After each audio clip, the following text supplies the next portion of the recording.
Katarina Termacic, artiste parisienne vivant dans la Somme, voilà, diplômée des Beaux-Arts, lauréate d'un prix de l'Académie des Beaux-Arts également.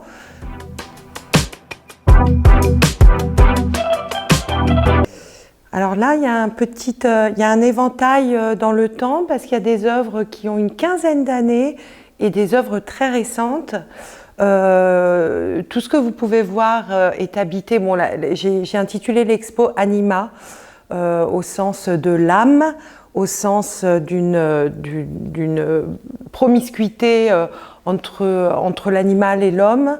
On trouve dans toutes mes œuvres un passage, une transformation humain-animal, oiseau, ce qui est assez cocasse parce que j'ai une véritable phobie des oiseaux. Et en me trouvant ici, je me dis, bon, ben là, je suis là pour me soigner. Et pourtant, j'en représente quand même pas mal dans mes œuvres. Là, je peux par exemple vous montrer, et ça, c'est un travail assez récent, ce dispositif. En fait, je les appelle les diptyques permutables. C'est-à-dire que chacun de ces diptyques, alors là, j'en ai pas montré beaucoup, on peut échanger les panneaux.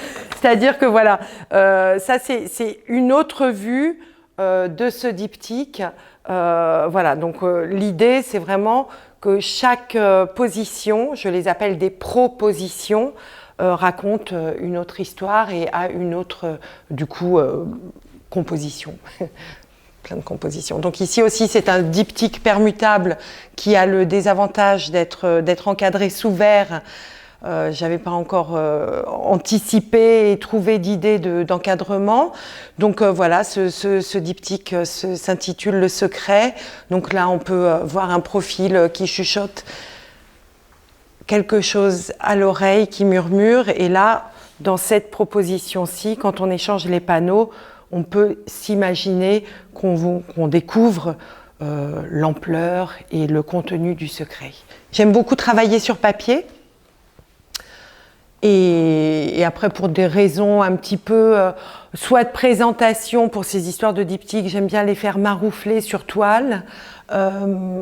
Et c'est pas seulement pour des questions de présentation, c'est aussi parce que le papier, j'aime bien le froisser, profiter des petits accidents. Et une fois que je le colle sur toile, il déploie encore quelque chose d'autre, quoi.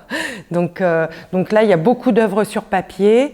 Et derrière, il y a aussi des œuvres sur bois. Là, c'est tout à fait un autre travail que je fais un petit peu à part, à d'autres moments, parce que le bois aussi, on peut le peindre, le dessiner, se servir un peu d'accident, de taches, de matière, mais après le poncer, le ferrer, le rendre très très lisse.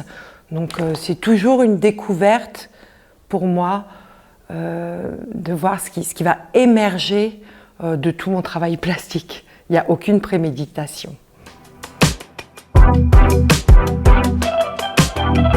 Alors, là dans l'immédiat, comme vous venez de le préciser, je n'ai pas eu beaucoup de temps de découvrir votre lieu. J'en ai un petit peu évidemment entendu parler. Mais le fait est que la nature, c'est même pas qu'on fait partie de la nature, c'est qu'elle coule en nous et on coule en elle. J'ai une pratique aussi d'arts martiaux chinois, je fais du tai chi chuan. Donc tout ça, ça me parle beaucoup en fait, notre rapport à l'environnement, notre rapport à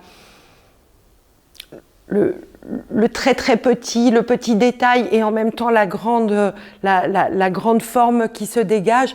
Et tout ça, c'est ce qu'on trouve dans la nature, quoi. Donc je ne connais pas encore bien votre lieu et il me tarde de le découvrir.